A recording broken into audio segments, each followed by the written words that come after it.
thousands, thousands, and I heard the number of them. Right, that's talking about these missiles.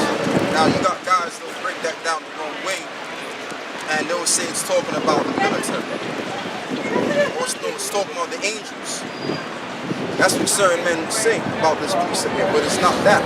It's talking about those missiles that's inside of those warheads.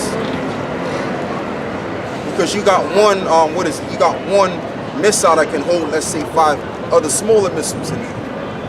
Okay?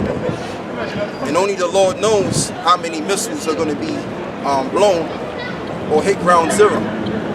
So anyway, brother, that's all I wanted. So, let's just say so. You're going? Just say when it goes into talks about breastplates of fire. Right. And of jacinth and of brimstone. Yeah. And the heads of the horses, his heads of lions. Right. And out of their mouth he shoot fire. Exactly. So there's an instrument, right, the warhead. There's an instrument that the Bible explains. Now Joel the prophet and the prophets that came before us, they didn't really understand what they were envisioning. But they broke it down the best way they could according to the technology they had. But being that we're in the days where the prophets envisioned, we are able to more so understand more on what these prophecies mean than they did back then. Okay, and we don't say that to, pick up ourselves or to be braggadocious. It's just what it is. We live in the absolute time of what they prophesied about. So evidently, supposedly, we understand what this is talking about more so than they did. All right, but go back to the precept quote. Right, because in the ancient times, the prophets, they saw the visions, so they're able to write them down. Yes. Okay, because that was that time to write the visions down. But now we're in the time now, because these things now which were written down before are coming to pass. Now we're now in the time now where it's the same prophets coming back again, but they're speaking on the things that were written down and breaking them down. Because we're in that time now, man, where the Lord have opened up the understanding. What's up with Revelation, the 5th chapter? Open the seals, right, open the seals of the book. Okay, because now we have the seals of the book have been opened, and it's now time to speak about those things that were revealed to them from the Lord now. But it's the same prophets. The first portion was to write them down. The book is completely written, and now it's just to speak from things. If I get Isaiah, Revelation 16 now. Yeah, because the scriptures have never been broken down like this before. Until the likes of King Marshall and Abu Bibbins and down to the apostles. It's never been broken down like this before. Exactly. What is that time? It's Isaiah 42 and 9. It says, "Behold, the former things have come to pass, and new things do I declare. Right. Before they spring forth, I tell you of them." Exactly, because what you had is you had old prophecies that were spoken about. And like you said, this was never broken down like this before. Why? Because the prophets, now you may know back in the 80s, should I say, the 70s, the 80s, the 90s, they had their portion. Okay, I'm talking about, our elders that came before us. Abba Bivers and them, they had certain breakdowns, but they didn't have the full breakdown like we did. Because now we're approaching that. Now we're in the right time, the right opportune time for all of these visions to be spoken of like that. Okay, and then pretty much when the apostles of Great Millstone, when they separated from the old One West School, that's when all of the breakdowns came through. All right, and then the Most High was building more on them, and then the breakdowns came down to us. Okay, and just because we pretty much gather this information, it doesn't mean any other Israelite can gather this information. The only reason why we were able to easily gather this information because we're those men. We're those men that are spoken of in prophecy on how the Lord will bring us back to the remembrance of all these things. And this is why we can understand these sayings in this book. Okay? Anyway, yeah, so read on, brother. Read Revelations. You finished with that one? All right, verse 1. Yeah, I want you to start with verse 1. I want you to get that and give it to me. Revelation chapter 16, verse 1. And I heard a great voice out of the temple saying, to the several angels, go your ways and pour out the veils of the wrath of God upon the earth. And the first went and poured out his veil upon the earth, and there fell a noisome and grievous sore upon the men which had the mark of the beast. So when you read this particular chapter in Revelation 16, see what the angels are doing. The angels are actually revealing what happened in this day and age. Okay, each time they pull because the word reveal needs to pull the veil back. So they all had a veil to pull back to reveal, okay, to what is it, John? The brother that was on the island of Patmos. The things that were shortly to come to pass. John, yeah. All right, so keep going. And there fell a noisome and grievous sore upon the men which had the mark of the beast. And that was one that was hidden of the veil. There was one vision that have occurred in the mind of John, and he saw the men of those that received the mark of the beast, which we teach in Great Millstone, which is the RFID microchip. Okay, which is the complete right way to break it down. I'm talking about the breakdown of Revelations 13, 15, and 16. Okay, now you got other guys talking about, oh, it means an embargo, okay, or it means Christianity. It's everything rather than what it actually means, according to these false caps. All right, but what it is the marker, is the microchip, the RFID microchip, which will be planted under your skin, under the dermis. Okay, go on, brother. So keep going. And upon them which worshipped his image. And just to continue on, like I said, what was seen in that vision, what John saw, was the men that have received the mark of the beast. All right, and what they saw was the judgment, and they got pretty much destroyed. They got nuked, or should I say, they got nuclearized. That's what we're seeing, and you can read that in Revelations 14 and 9. So not only did they get nuclearized, but they got laserized too. All right, go on, brother. Revelation 16 verse 3. And the second angel poured out his veil upon the sea, and it became as blood of a dead man, and every living soul died in the sea. And the third angel poured out his veil upon the rivers and the fountains of waters, and they became blood. And I heard the angel of the waters say, Thou art righteous, O Lord. That's verse 4. Thou art righteous, O Lord, and thou shalt be, because thou hast judged thus. For they have shed the blood of the saints and prophets. Which verse you in? Verse 6. Go back to verse 4. Verse 4, right? Revelation 16 and 4. And the third angel poured out his veil upon the rivers and fountains of waters, and they became blood. Verse 5. And I heard Does the it talk angel, about Euphrates?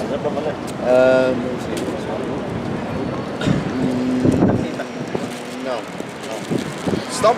Oh, no. It's at number, verse 12, yeah. Okay, read verse 12. And then we're Start going from to go back verse to 10. Joel. Is that correct? Start from verse 11. Verse 11. Revelation 16, verse 11. And blaspheme the God of heaven, because their pains and sores repented not for their deeds. And the sixth angel poured out his veil upon the great river Euphrates. That's the one I want. And the water thereof was dried up. So what verse is that again? That's Revelation 16, verse 12. Okay. That the way of the kings of the east might be prepared. Now that's the valley of Jehoshaphat. What is it that the kings of the east might be prepared? So now we're going to go back to Joel, the 3rd chapter now. Right, Joel chapter 3. Let's do it from the top again. Joel chapter 3 and 3, it says, And they have cast lots for my people, and have given a boy for an harlot, and sold a girl for wine that they might drink. Right. Yea, And what have you to do with me, O Tyre and Zidon, and all the coasts of Palestine? Will ye render me a recompense?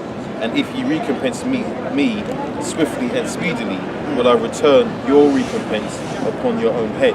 Right, and the recompensation is that of that war that Donald Trump is propelled to get involved in by those men that support him in that way. Because see, the thing with Trump doesn't have a clue what the frick he's doing. He's just going according now to those men that are directing. Okay, and the thing, and see, the guys that are directing the prime minister, that shows you again that the prime ministers or the presidents don't hold no level of power as the people think they do. It's those that are behind them that are directing them. It's like the guy that directed President Bush was Dick Cheney. He was pretty much setting the score with Bush. So when you really and this is something that the elder Malcolm brought out, and how Dick Cheney was directing Bush. So the director of the president, he's pretty much the one that's in presidency, because he's setting all of the rules rather than the front man. Because you got two kind of guys. You got the director and you got the front man. Trump ain't nothing but the front man. Okay? And the guy that's directing them, which is John Bolton, he's the guy that's really running everything. Okay? And this is why Donald Trump, he's making the moves that he's making. He ain't making those moves by himself. He's making those moves because of John Bolton is telling him. Okay, or his crew. Go on, brother. Verse 5, it says, because ye have taken my silver and my gold and have carried into your temples my goodly pleasant things. Right, and that's what they did during 70 AD when they besieged the Israelites, or Judea as a whole, the Jews. They broke down the city, destroyed it, and took all of the records, took the menorahs, took everything. So there's a recompensation for that. Go on. Verse 6, the children also of Judah and the children of Jerusalem have ye sold unto the Grecians, right, that ye might remove them far from their border. And all of those nations, and what this is talking about the transatlantic slave trade. Now the first slave trade began in 1444? Okay, but the main slavery that took place was around, the beginning of the 17th century, around 1619 or 20? It's like 1619. Right, or 1619. That was the main that was the main time where they were importing us by large amounts. And them nations, they were making a killing of transporting, pretty much our ancestors backwards and forwards, or pretty much around, because it was known as a triangular slave trade. So that's where all of them nations, they were making a killing, and that's how Britain really got to the top due to slavery. Okay, but ultimately all of these nations, they all benefited of the slavery of our ancestors, and yet we didn't get a dime of it. And on top of that, we built the cities, we built a lot of things, and yet we got nothing back in return. All we got was ghettos and hoods and pretty much exploitation and the likes. So this is why this prophecy is written, so that these nations, let's read it again.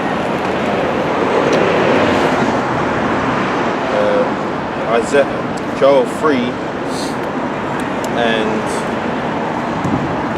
5, it says, because ye have taken my silver and my gold and have carried into your temples my good and pleasant things.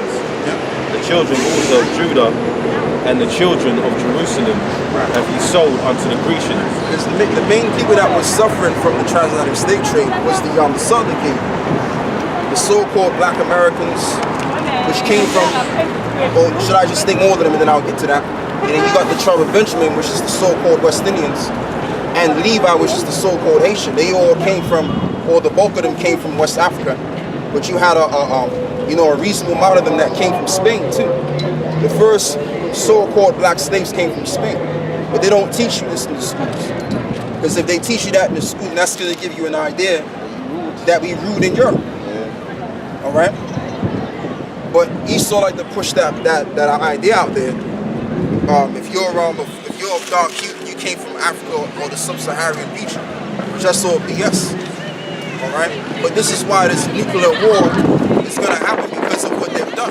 Because all of the nations had a part in our affliction. Ultimately, go on, brother. It says that ye might remove them far from their border. Behold, I will raise them out of the place whither ye have sold them. Right, it says we were taken far from our border, because what's the border of Israel? What's the border of our people, the land of Israel? Not Africa. We were told that we came from Africa by these school systems and other universities that we have went to. But the main thing, matter of fact, brother, give me the scripture where it talks about anything, brothers. Give me the scripture where it talks about where it makes reference of Israel as the homeland. Right. Somebody can give me that. Leaflets? No, we don't have no leaflets, brother. I don't want to interrupt your filming again. But if you got a question, it will ask you a question. Millions of questions. Alright, but let me finish this though. Yeah, no questions. I got a leaflet. Oh, you got a leaflet? Okay, Yeah, yeah, that's give fine. him the leaflet. Hey, go on. Right. Yeah, verse 7 again. Behold, I will raise them out of the place whither ye have sold them, and will turn your recompense upon your own head. Right, and turn your recompense on your own heads. Because like I said, the main people that got rich and highly more so benefited of our people were the nations. And the main nation that benefited of our downfall, our struggle, our blood, sweat, and tears were these so-called Europeans. Okay? They're the main ones that truly benefited of the slave trade, man. And this is why they kept Jake in a lower predicament, because if Jake is in a lower predicament, that means that this society will keep flowing as it is and the rich will get richer. Okay? And this is why if you're in a certain class sector in society, they made it far more difficult for you to get up upper class. Because they want to keep Jake in the same predicament, in the same class system. So then that way the rich can pretty much get what they got. Yeah. Because that's how the rich is made rich, is by the poor. All right, that's how they get their money from. Go on, brother, read that. I'm gonna finish this and I'll get to your question. Yeah, I've got to go soon, so I just want one question, bro. It says, verse 8, and I will sell your sons and your daughters into the hand of the children of Judah, and they shall sell them to the Sabaeans, Right. to a people far off. Yeah, so in other words, Yahweh after hath spoken it. after this war is taking place and these nations are pretty much in a state of astonishment or shock, we gonna put them in slavery now. Because they gonna have to pay for what they did to us. Anyway, what's your question? Yes, Mama. You know, in Nigeria and Ghana, All right. they have Igbo and Yoruba. Yeah. You know the meaning of Igbo? It means Hebrew. Yeah, Igbo is for The South. word That's what Ibar they means used- Hebrew. Yeah, they used to sell us as Igbo. Yeah, Hebreans for South. Yeah. Yeah, but what I'm saying, are you saying you're Hebrew Jews? We're the Hebrews and the Jews, yeah? Yeah. Because see, you got, now for example, every nation on the planet are Hebrews. No, I know this. The Europeans are Hyksos. Huh? Hyksos. No, they're Esau. European Jews, Hyksos. No, all of them, whether they call themselves, German or whatever, right? Yeah. Or Jewish, Yeah. they're really all Edomites. Yeah, no. Give me the book of Genesis 25, brother. Because Esau is described in the Bible as he looks, because see, we all call them white, but when you really look at them, they're not actually white. Yeah, They're actually the red people of the earth. Yeah. Okay, now this pattern on the shirt is white, Yeah. but they're not white. They're like I know different that. shades of red. Same way we're not black. Exactly. Melanated. Exactly. But alright. You heard 13 tribes of Israel. Have you heard about the 13th tribe? We're gonna get into that, The brother. 13th tribe. Yeah, we know about that. But we'll get into that. I just want to answer your first question. Because I'm interested, yeah, and I'm quite knowledgeable myself. I'm not here to challenge you. I'm here to illuminate myself. You understand me? That's all right. Yeah, so I'm just going to go around the corner, see a client quickly, and I'm going to come back. Yeah, that's up to you, Alright. man. Yeah, read that. It's at Genesis 25 and 25, it says, and the face came out red all over like an hairy garment, Right. and they called his name Esau.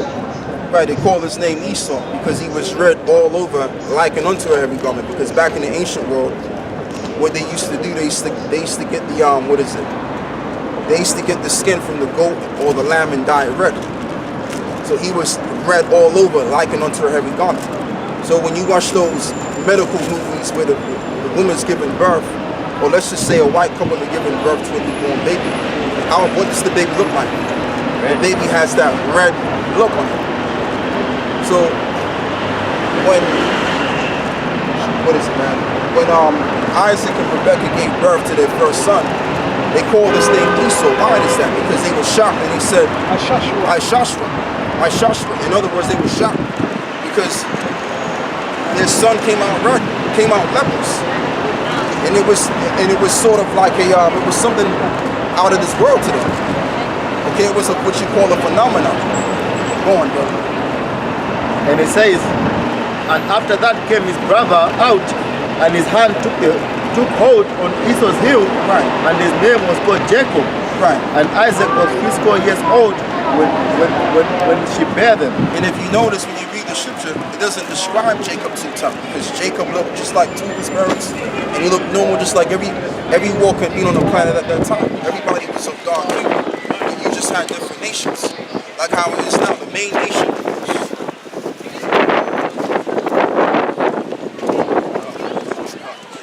The main nation that stands out like a sore thumb are the Edomites. They're the only ones with that red flesh. Okay? And before them, there was no people walking around with the red flesh, so to speak. But anyway, yeah, read on. I think that's all I wanted, pretty much.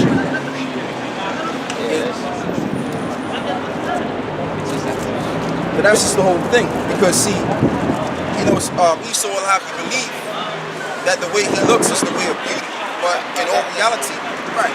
Put it on the camera. Show it to the camera. That's an Igbo couple, and they had a little girl called Magic, man. That's how it came out. That's how Esau came out.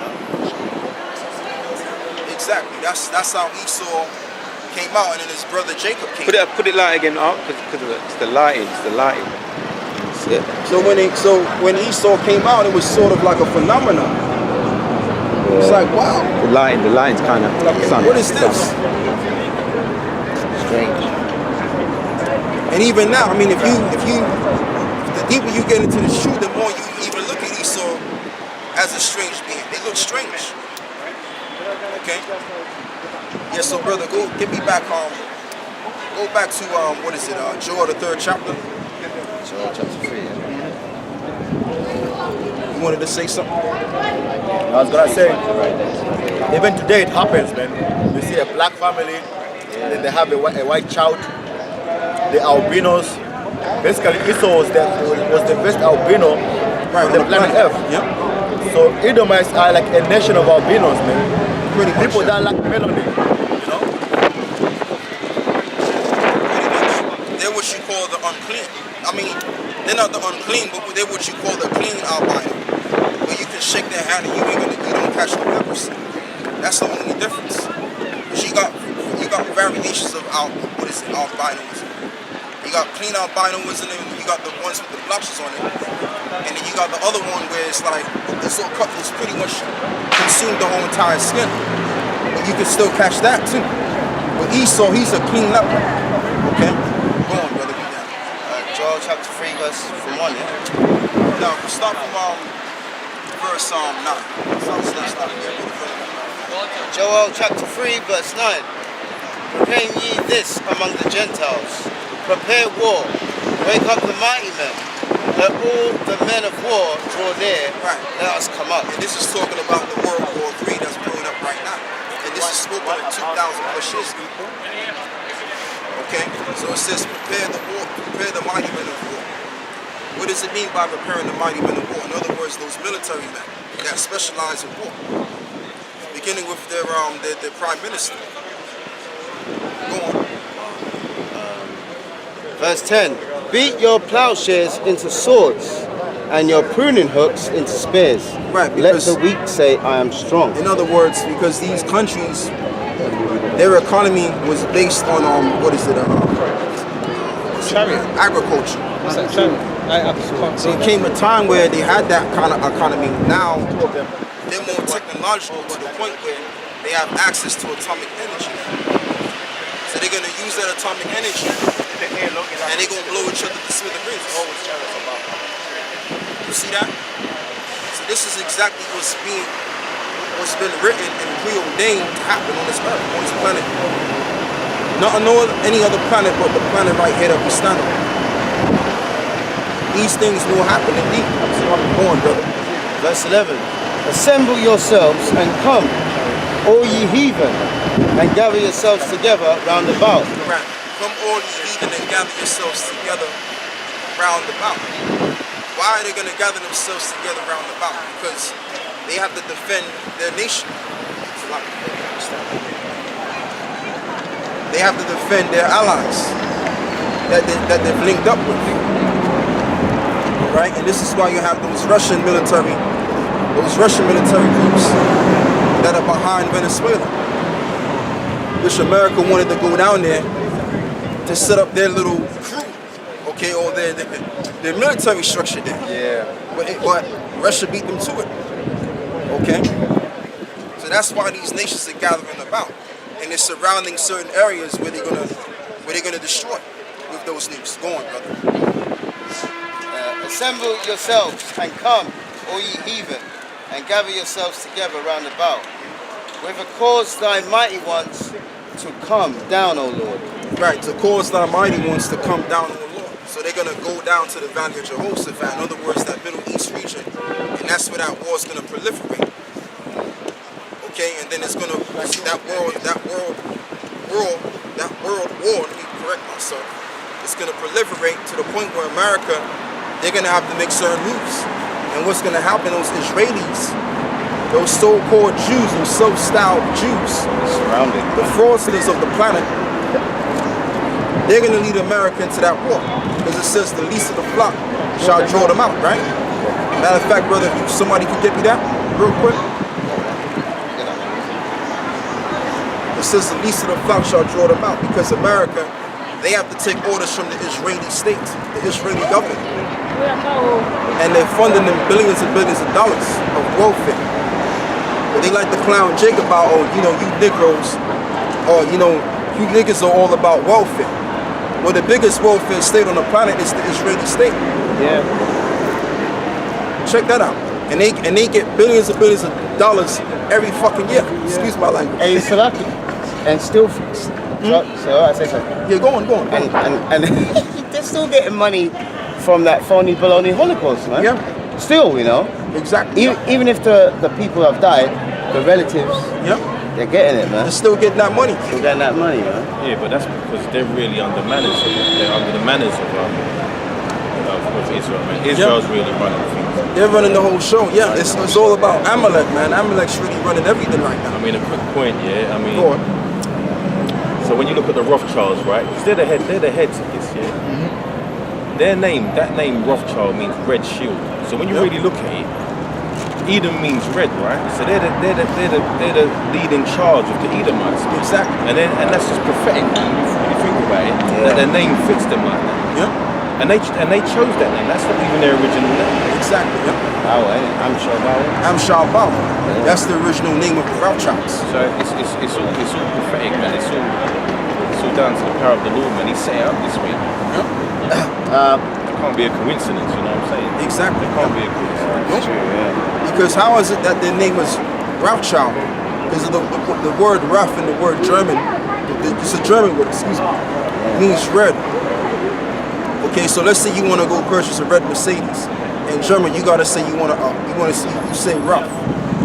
Okay, that's what you say. You want a red car, go on. You're in the dealership. It's Jeremiah 49:20, and it says, "Therefore hear the counsel of the Lord that he hath taken against Edom, and his purposes that he hath purposed against the inhabitants of Teman." Right. So the scripture says, "Hear the counsel of the Lord, which he hath purposed against the people of Edom." Because the people of Edom, they have a council. Oh yeah, they have a council, but there's a council over their council. You see that? And we're a part of that great council. And what I mean by that is prophecy. Go on. That's a part of the Lord's counseling too, the prophecies. Go on. And it says, "Surely the least of the flock shall draw them out. Yeah. Surely he shall make their habitation desolate with them. Yeah, so it says, the least of the flock shall draw them out, and shall make it a desolation for them. Make their habitation a desolation, excuse me. So that's exactly what's going to happen, and you can clearly see that's going to happen. Because what's going to happen is those Israelis, they're going to feel threatened by Iran and those that surround that particular region. And guess what? America's going to have to get involved in that, and then everybody else is going to jump right on it. All right, so if, let's say if America makes a certain move, guess what? China feels like they're going to jump in and protect their ally. Because China and them, or Russia and them, they're going to feel violated, and that's where the war is going to begin. So it all begins with Amalek. It begins with Amalek, and it's going to end with Amalek. Check that out. Go on, brother. Those scum-of-the-kind bastards, man. I call them. And they know they wicked too, man. They know they're a bunch of implanted bastards, man. Yeah. They know this very well, man. So I'm not saying anything that's far-fetched, out of line. They know, man. They know they out of line, man. Go on, brother. Keep that. Yeah. This is Joel. He might be an Amalekite standing right before us. Man. Yeah, he looks like one, man. Alright. Joel chapter 3, verse 12. Matter of fact, what's your nationality, sir? I'm not telling you. Huh? I'm not telling you. You're not. Why you gonna tell me? Because I wish twice for that person. Yeah, but why? What's wrong? Something to hide. Are you Jewish? Nothing is wrong. Huh? I'm answering He you. might. Yeah, he's an Amalekite. He's a crypto. Yeah. Because the word crypto is to hide. Yeah, that's So they what gotta he does. hide themselves, man. Yeah, they gotta hide You can spot Amalek far away. themselves. Yeah. And then wicked teeth. Yeah. You're going, bro. But yeah, he's gonna lead them. His people are gonna lead America towards that war, and that's where the ball is gonna be. Amalek. Man. The Muslim nations are going to surround them. Joel chapter 3, verse 12. Let the heathen be awakened and come up to the valley of Jehoshaphat, You going? for there will I sit to judge I tell you all. what, brother. Let him read this because he was reading. Oh, he was reading. Yeah. Let me go toilet. Come back. Yeah, go on.